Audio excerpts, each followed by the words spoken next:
I, Lance Biggs, am not bad looking, but I had a reasonable suspicion when a woman who was a younger version of Elizabeth Hurley named Alicia Spears started showing interest in me. Based on looks and intelligence alone, she should be with someone like Brad Pitt, George Clooney, or Tom Brady, not someone like me. It took me a while to realize what was going on, but thankfully I did before it all came to light. But I'm getting ahead of myself. At the time I met the Elizabeth Hurley lookalike, I was 29 years old and had already been married to J.C. Biggs Nee Swenson for 4 years. Although I was a trust fund member, I was also working hard as an entrepreneur, running Biggs Alternatives LLC, which I founded. It employed about 30 people and produced socially conscious products. Thanks to my trust fund, I had a prenuptial agreement with J.C. It contained a morals and adultery clause that provided for severe penalties, and if either of us violated the clause. My finances were pretty well protected by the prenup, as long as I didn't violate the morals clause. J.C. is a very attractive woman. She was 28 years old when Alicia started paying attention to me. J.C. also works, albeit part-time, as a travel agent. She's a little more materialistic than I thought when we got married, but I enjoyed making her happy. So I didn't complain too much about her overspending or her values. She was never mean. Great in bed and malleable, so that was all I really cared about. One of my greatest joys in life is playing tennis competitively. I played division I tennis in college, no scholarships, and I'm pretty good for a club player. I play tennis, do weightlifting and work out on the elliptical machines in bad weather, or jog in good weather to keep myself in shape, which is very important to me. JC does not play tennis, although she enjoys socializing at the tennis club we are members of. The club has various social events every month, a decent restaurant, and a nice pool. However, JC never goes to the tennis court, even to watch me play in the tournaments we seem to play in every couple months. I play in singles, doubles, and mixed doubles tournaments. My doubles partner is Jay Feely, a 50-something banker who played Division I scholarship tennis in college, and although much better than I was when I was younger, is now at about the same level as me, and is ranked second among male players over 40 at the club. My usual mixed doubles partner is Misty Granger, a 38-year-old lawyer who is usually ranked 4th among women under 40 in singles at the club. I am 3rd among men under 40 in singles. Misty apparently only deals in transactions as an attorney, not litigation. Misty is a really special person, sweet, friendly, and spunky. She also has an awesome ass, but since I was happily married, and she seems to be too, I never dwelled on that aspect of her personality. I met Alicia, who looks like Elizabeth Hurley with a scalloped figure, gorgeous face, flat abs, thighs, and an ass that defies description, at a tennis club that myself, JC, JJ, and Misty belonged to. Alicia had recently joined our club. I was never sure if she was a new member or, as we call it, a regular sponsored guest. Regardless of her status, most times when I was at the tennis club, she was there too. Alicia, who was 28 when I met her, plays tennis at almost the same level as Misty, although she has one major flaw. Her large breasts sometimes prevent her from playing. No one comments on that, and I really don't know how it happened at the time, but for a reason that seemed like complete nonsense to me. Misty not only declined to play in the tournament with me, but in the presence of Alicia, offered to replace her as my partner. Everyone would have been embarrassed if I had said, "No, Alicia's distracting because she's so hot. So if you can't do it, Misty, I'll find someone else." So I agreed, outwardly apparently warmly, but inwardly frustrated, because by then Alicia had intensified her attempts to seriously play along with me. The situation got even weirder when Misty teamed up with Roger Turner for the tournament. No one ever wanted to play doubles with 30-year-old Roger, because he's an asshole. I was confused. Alicia wanted to put in as much time practicing as I would accept. I don't know what Alicia did for a living, but basically she was always available. Besides, she was always wanting to socialize after class or go out to lunch or something. I complained to JC about Alicia trying to monopolize my time at the club, and I also talked to her about how baffled I was that Misty had teamed up with Roger. JC didn't seem to take me seriously. She just smiled and said, "I'm sure it's just because you're nice to everyone, and not everyone in the club is nice to Alicia." Why? What problems do people have with her? I asked sincerely. Well, just between you and me. A lot of women are jealous of her, and she's not as nice to other women as she is to you, JC replied with a smile. How do you know that? I asked. Because I know all the gossip at the club, she laughed. Then do you know why Misty dumped me and then went to Roger? I have no idea about that, JC smiled. In general, when it came to Alicia, I was adrift, but when Alicia started calling me at work, I knew something was wrong. This was fully confirmed when after a workout on a hot day, she insisted that we go to the pool to freshen up. The bikini she was wearing left no room for imagination. Fortunately, there were no children around. Her body would have made any heterosexual man drool. It was then that I finally decided that I needed to be proactive in finding out what the hell was going on. I tried to find out from Misty why she'd left me for Roger, but she was strangely difficult to get through to. It wasn't until the third round of the tournament that I cornered her. Alicia and I beat her in Roger's 6-2, 6-1, and she ran out of the club shortly afterward. I had figured her out, however, and instead of showering after the match or joining Alicia for the lunch she had begged me to go to, I caught Misty in the parking lot. I was sitting on the fender of Misty's BMW 8 Series convertible when she tried to sneak out. When she saw me, she sighed and her shoulders slumped. When I approached, she didn't smile. Misty is in great shape for her 38 years. Her face isn't pretty, but it's extremely interesting and sophisticated. She's the smartest person I've ever met, and she always dresses stylishly. Her tennis outfits are the most elegant in the club, and intentionally or not, they accentuate her perfect ass. Before this day, she and I had known each other for 5 years, and had competed in 6 previous mixed doubles tournaments, including 2 at other clubs. "Okay, Misty, what's the matter?" I asked sternly, straightening up to my full 190-centimeter height, and looking down at her 170-centimeter figure. What do you? What do you mean, Lance?" she stuttered. That told me something. Misty is more eloquent than any woman I've ever met, so if she stuttered, it meant she was nervous. I mean, why would a contrived reason cause you to not partner with me, sick Alicia on me, and then partner with that asshole from the club? It doesn't make sense. We've always had a good relationship, I said, crossing my arms over my chest. Alicia asked me to do this. She was almost begging. She said she wanted to win the tournament, and that she had the best chance with you, Misty replied, stuttering again. Bullshit, I replied, still crossing my arms over my chest. You could have just told her to forget about it. You didn't have to go along with it. Misty looked around furtively, then muttered, "Get in my car." I got in the passenger seat, she got in the driver's seat, and then, after another furtive glance around, drove out of the parking lot. Without saying a word, she drove for a couple of miles and then pulled into the parking lot of a community recreation center and parked in the shade. Clearly nervous, she turned to me and said, "My husband Harris didn't like the fact that my partner was a good-looking young guy. He thought we might have something going on and pressed me to find another partner. While Misty was certainly someone I'd love to sleep with, if we weren't both married, in the last 5 years, we'd never even had a flirtation with each other, let alone sparks flying from us." I stared at her for a full minute. She couldn't stand the eye contact. "Bullshit," I said. To my surprise, she began to sob quietly. I'd always considered her a tough nut to crack, so her tears were more than unexpected.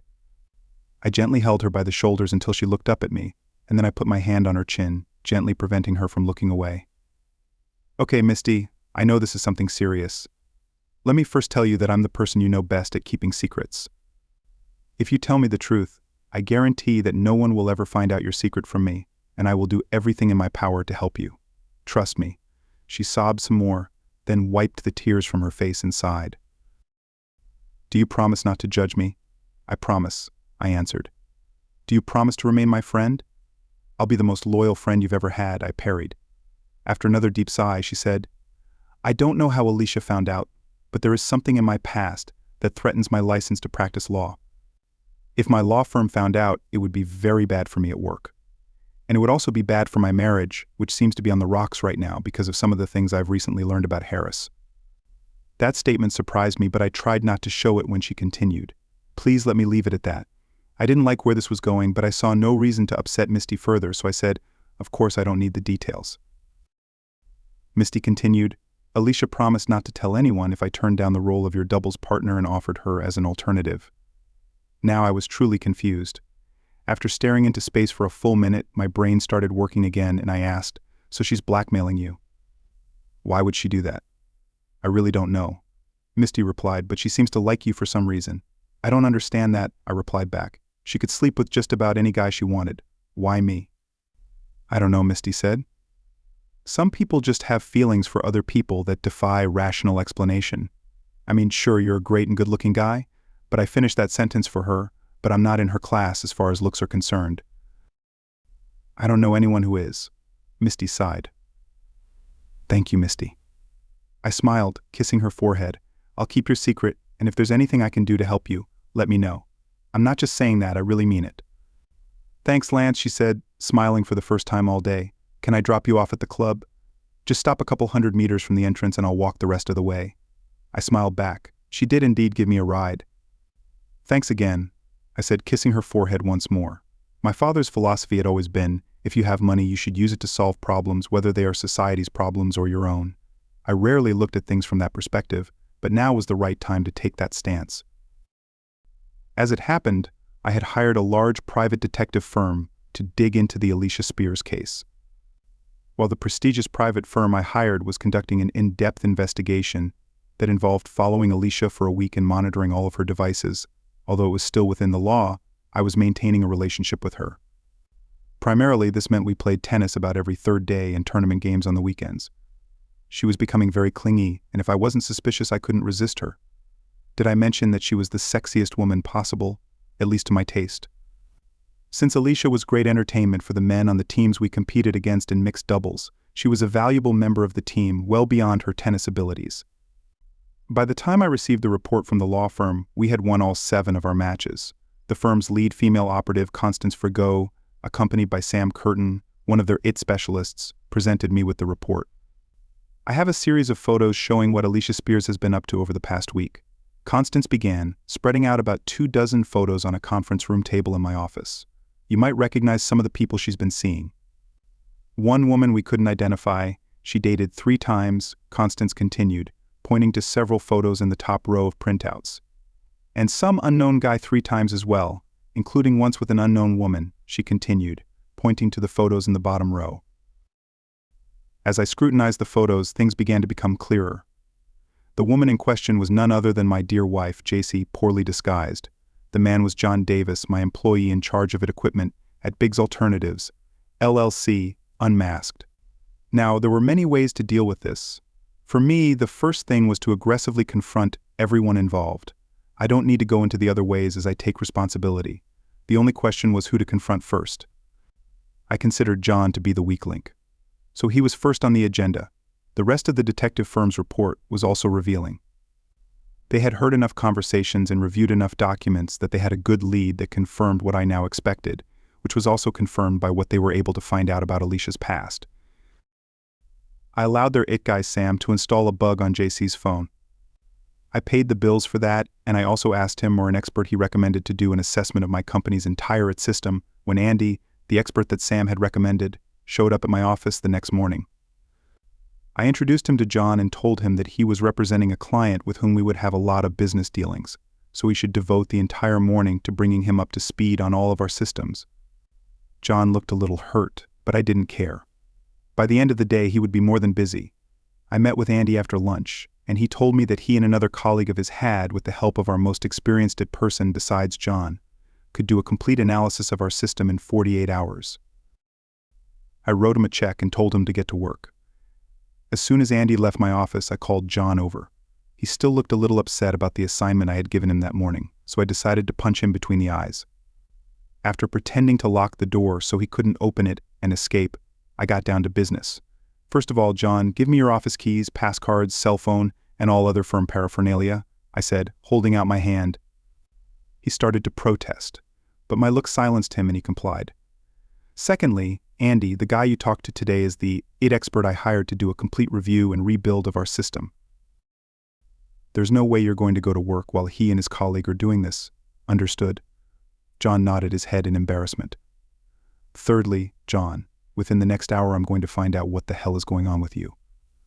How you behave in the next hour will likely determine whether you stay employed here, whether you get blacklisted in the state, whether you go to jail, whether your marriage falls apart, or whether I beat the crap out of you. John's irritation quickly left him and was replaced by an unhappy look and a sweaty forehead. I threw him the first picture of him and Alicia. How the hell do you know this woman? Well. He started to stammer before something seemed to click in his head and he said, I just ran into her at a restaurant last week. I really don't know her except that her name is Alicia. Wrong, I shouted and slapped him on the back of the head. Not too hard, but not gently either. Then I tossed a second picture into his lap.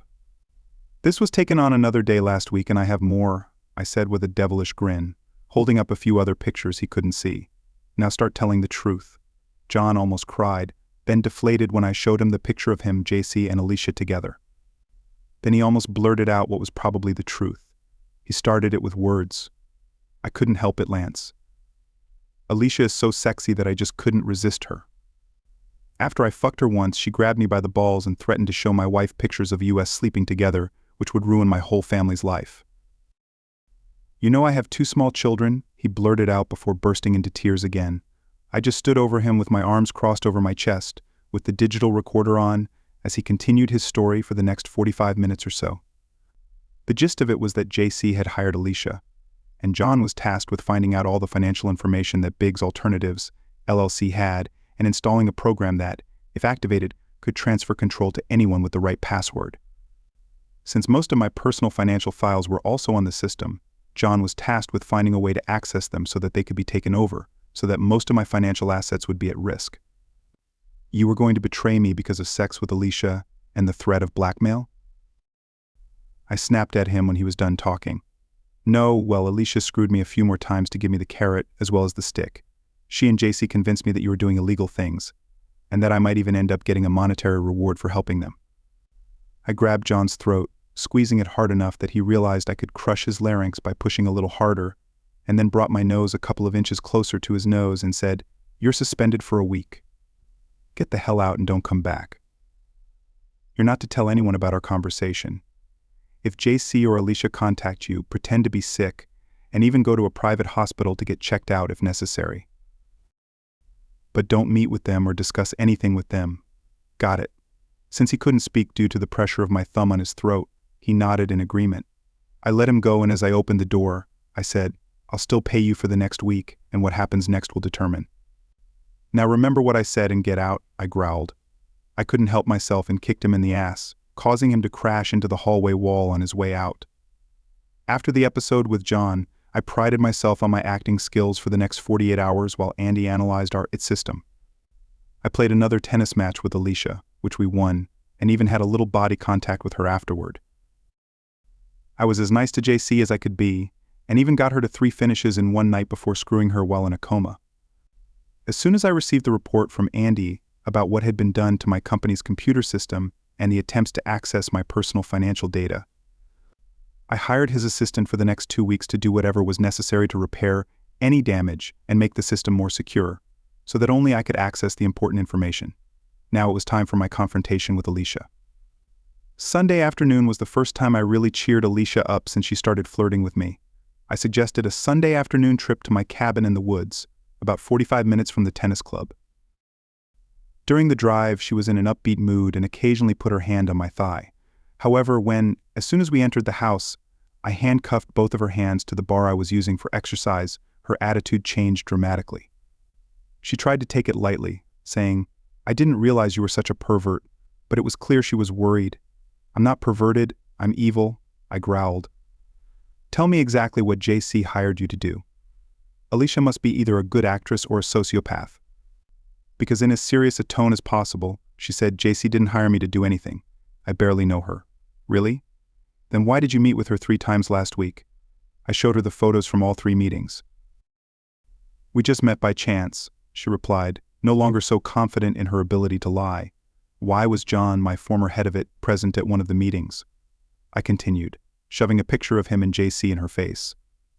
"I'd just been introduced to him and he'd left. I don't know anything about him."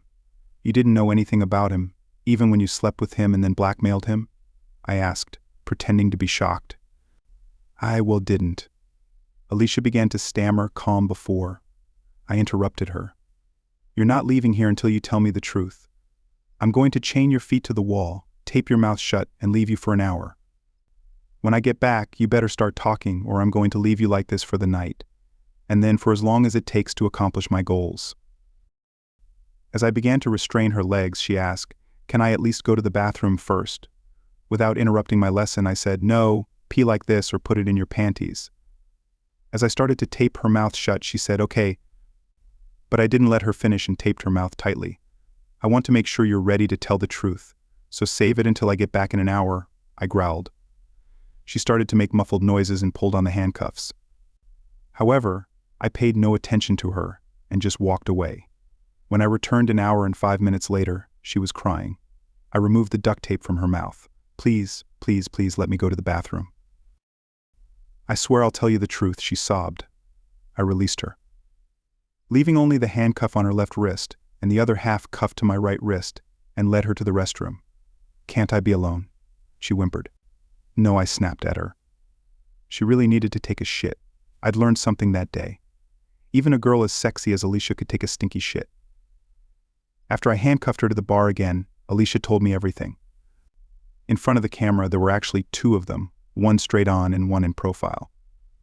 As I suspected by then, JC had hired her to seduce John and me so she could get the most money from the divorce and make sure I couldn't hide any assets and threaten to destroy my financial system if I didn't act decisively. Even though I expected this, I was very sad. I thought that JC really loved me. When I asked Alicia about JC's motivation, she had no answer other than her greed. Letting Alicia go, I said, "You know you can be prosecuted for blackmail and conspiracy to commit fraud, don't you?" She nodded her head languidly. "How much did JC pay you?" $50,000 so far," she sighed. I wondered how JC had managed to keep that expense from me. "Anyway," I continued, "how much more does she owe you?" $10,000 plus, if she succeeds another $100,000. Well, she's not going to succeed anyway. Now, we're going to go to my office.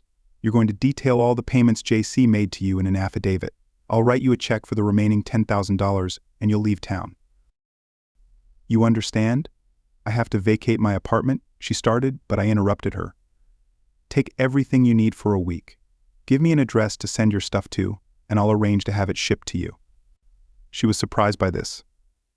After we executed the affidavit, I drove her to her house.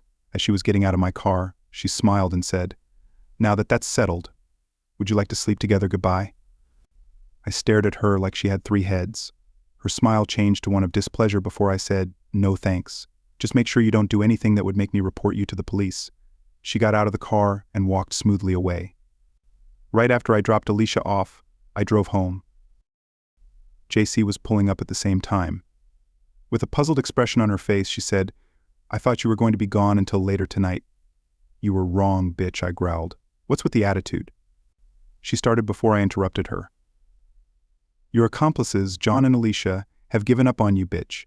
Take what you need for the week and get out." "I'll have you serviced tomorrow or Tuesday," I growled, holding my nose a few centimeters away from hers. After the initial shock, she seemed to pull herself together and squeaked, "I live here too, you can't." "Yes, I can. The trust, of which I am sole trustee, owns this house, as you recognized when you signed the prenup, and we moved in. I'm kicking you out." "You have 1 hour, and then I'm calling the police," I snapped. JC was out of my house, and out of my life, within 59 minutes. She had received notice on Tuesday, and the terms of the divorce, as outlined in the prenup, were included in the divorce papers. I would have let things run their course without further accusing her if she hadn't done something horrible. Alicia and I lost our last 2 games of the tournament, but since we led 8-0 before that, we still came in second place. One Saturday morning after the tournament was over, I saw Misty walking out of the clubhouse with a gym bag and 4 tennis rackets with a disgruntled look on her face. I stopped her. "What's going on, Misty?" There were tears in her eyes when she said, "JC obviously thought that since you and I are friends, she might hurt you by revealing my secret, even though I did what Alicia said. I was fired, and I can't pay my dues for the next 6 months, especially since Harris and I broke up over some criminal behavior he committed. Now my life was over. I was furious. Misty could see the steam coming out of my ears. "Are you okay, Lance?" she asked with genuine concern in her voice. "Put your stuff back in your locker, Misty, and then come with me to the office." But she started. "No buts." "Do as I say," I continued, and then gently took her hand and led her back into the clubhouse. She uttered a few more words of protest, but she realized from the look in my eyes that resistance was futile. I waited for her outside the women's locker room while she returned her stag, took her hand, and headed with her to the office. Although she wasn't usually there on weekends, the club manager, Nancy Gregg, was. "Hi, Nancy," I said, shaking her hand. "There seems to have been some mix-up with Misty's account. In the meantime, transfer her dues for the next 6 months from my credit card, and we'll get it all sorted out in the next few weeks," I said, handing her my credit card. There's a mixed doubles tournament at the Westover Club next month, and I need my old partner. I smiled by way of explanation. Nancy beckoned to her assistant, who was in the process of finalizing the deal, and I could see that Misty still wanted to protest but at the same time didn't want to do so. I walked Misty to her car where she thanked me and then rested her face against my chest and cried quietly for a couple minutes while I stroked her head. When she came to her senses, I opened the door in front of her. "Can we practice tomorrow?" I asked. "Would 11 o'clock be okay with you?" she asked. "I'll sign up now." "One more thing, I really meant it the last time we talked, and I said I would do anything to help you." "Those aren't just words, that's a promise." She smiled and then plopped her firm ass into the driver's seat. Not that I was paying attention. The next day we had a great workout and then a nice lunch with 3 other club members. Monday I was on the warpath. I demanded a meeting with JC, the first time I'd seen her since I kicked her out, at my attorney's office.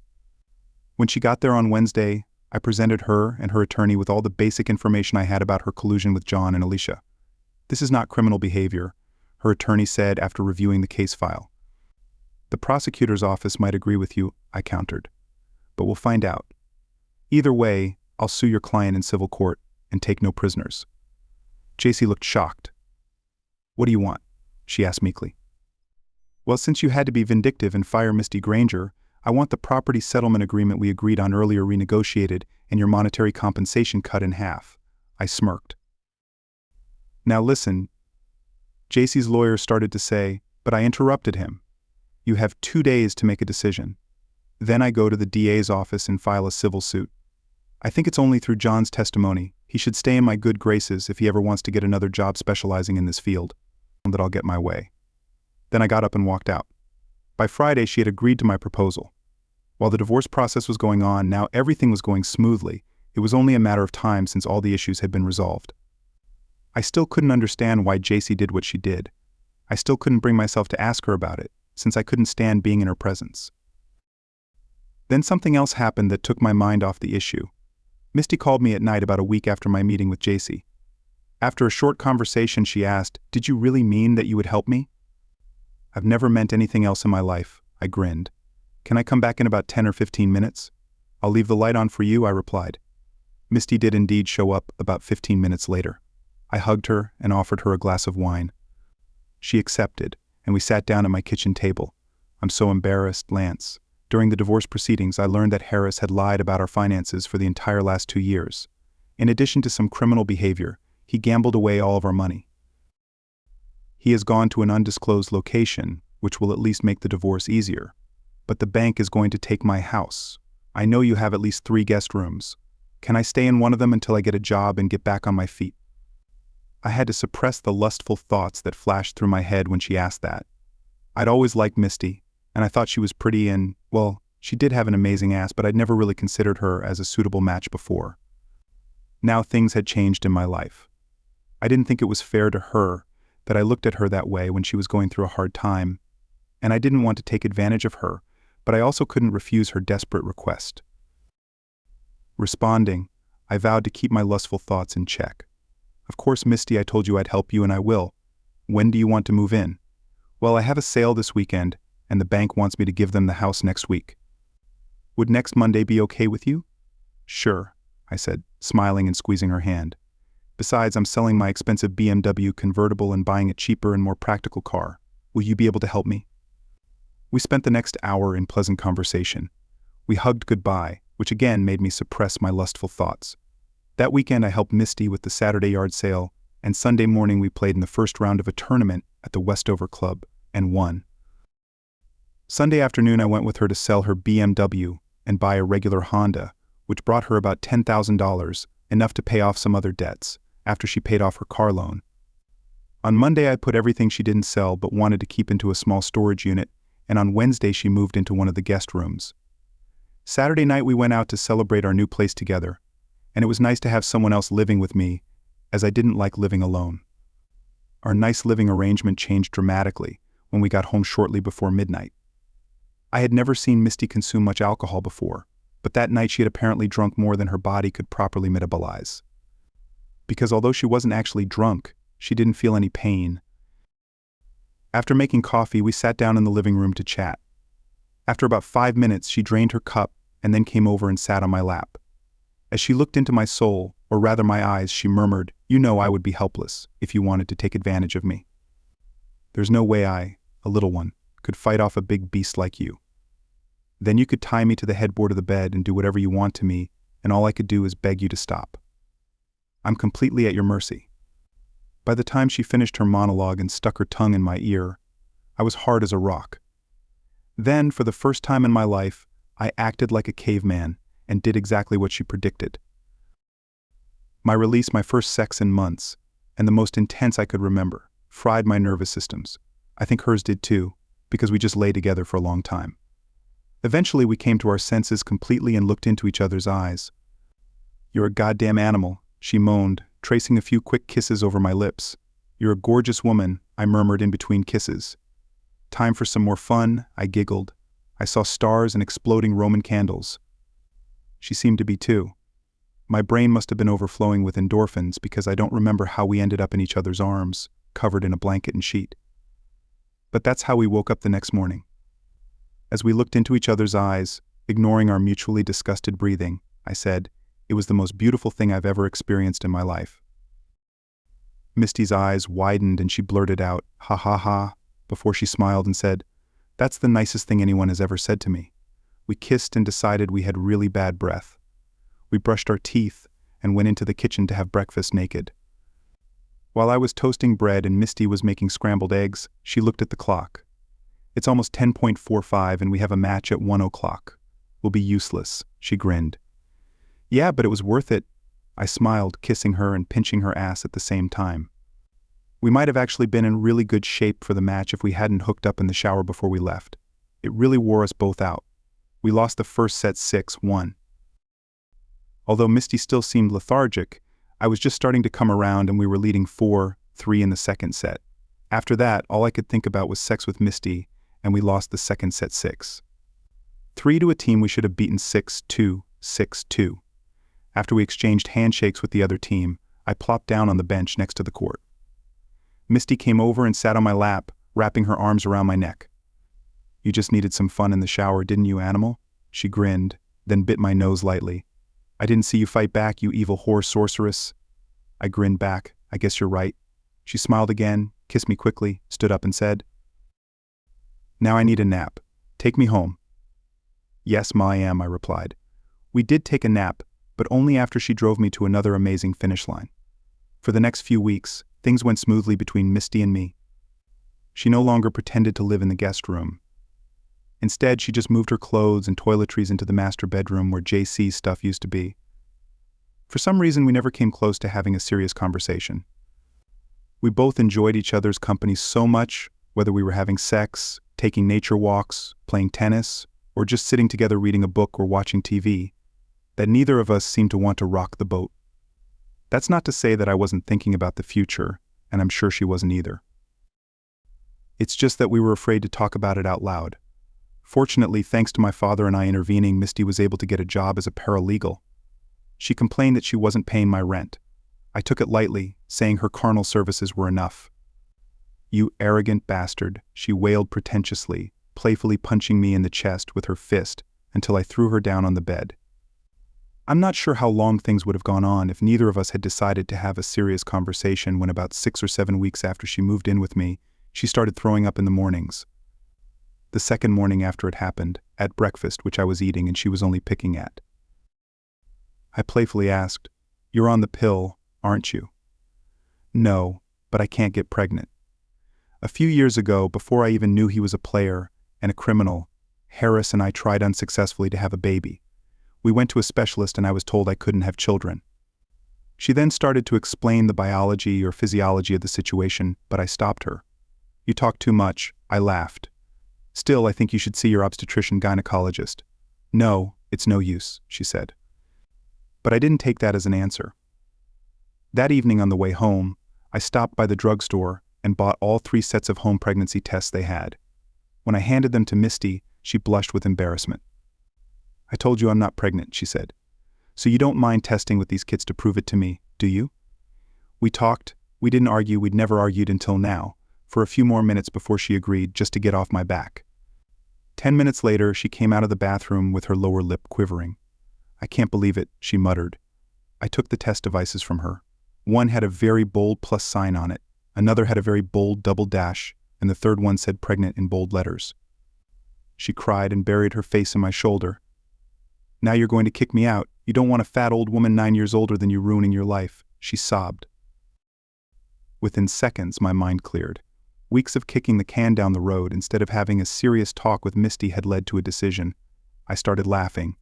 Misty pushed me away and screamed, "Why are you laughing at me?" "I'm not laughing at you." I smiled and pulled her to me and kissed her hard. Breaking the kiss, I said, "I'm laughing because I finally realized the truth. I love you and I desperately want to have a baby with you. And if you agree, I want to marry you." She looked at me strangely, wiped away her tears, and asked, "Do you really think so?" "You can bet your perfect ass that I do." I laughed, picking her up in my arms and spinning her around. Before her tears had a chance to dry, she was already lying on her back on the kitchen table. Since the day 8 years ago when Misty found out she was pregnant, she has given birth to 4 children. Having 4 children aged 7 and under is a real challenge, but we love it. She loves being a homemaker, for which I am grateful, and we love our life together and each other.